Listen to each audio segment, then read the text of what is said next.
মধ্যপ্রাচ্যে নতুন করে উত্তেজনার শঙ্কা দেখা দিয়েছে। আটকে রাখা ভারী বোমার চালান অবশেষে ইসরায়েলে পৌঁছেছে।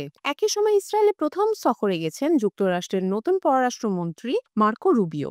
পরিস্থিতি নজরে রাখছে আন্তর্জাতিক সম্প্রদায়। ইসরায়েলের প্রতিরক্ষা মন্ত্রণালয়ের ঘোষণায় জানা গেছে, যুক্তরাষ্ট্রের তৈরি ভারী আকাশ থেকে নিক্ষেপণযোগ্য বোমার একটি চালান ইসরায়েলে পৌঁছেছে এবং রাতের আধারে তা খালাস করা হয়েছে। ইসরায়েলের প্রতিরক্ষা মন্ত্রী ইসরায়েল কাট জানান, এই বোমার চালান ইসরায়েলি বিমান বাহিনী ও আইডিএফ এর জন্য গুরুত্বপূর্ণ সম্পদ।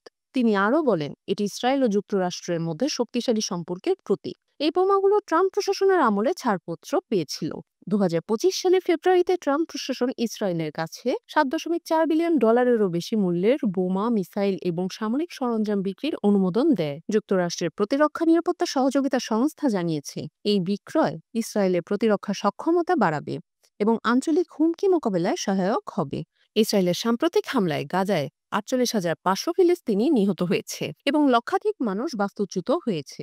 21 জানুয়ারি থেকে ইসরায়েল ও হামাসের মধ্যে যুদ্ধবিরতি কার্যকর হয়েছে। প্রথম পর্বের অধীনে 6 দফায় জিম্মি মুক্তির বিনিময় হয়েছে। বেসামরিক মৃত্যুর উদ্বেগের প্রেক্ষিতে সাবেক মার্কিন প্রেসিডেন্ট জো বাইডেন প্রশাসন 2000 পাউন্ডের বোমার চালান আটকে রেখেছিলেন। নতুন মার্কিন পররাষ্ট্রমন্ত্রী মার্কো রুবিও তার প্রথম মধ্যপ্রাচ্য সফরে ইসরায়েলে পৌঁছেছেন।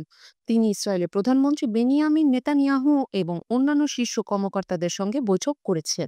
তার সফরের মূল এজেন্ডা ছিল গাজা যুদ্ধবিরতি এবং ট্রাম্পের বিতর্কিত পরিকল্পনা নিয়ে আলোচনা।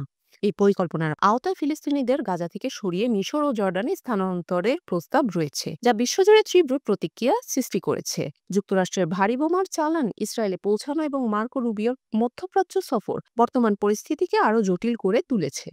বিশ্ব রাজনীতিতে এই ঘটনার প্রতিক্রিয়া কেমন হতে পারে তা নিয়ে চলছে আলোচনা। পরবর্তী আপডেট পেতে আমাদের সাথেই থাকুন।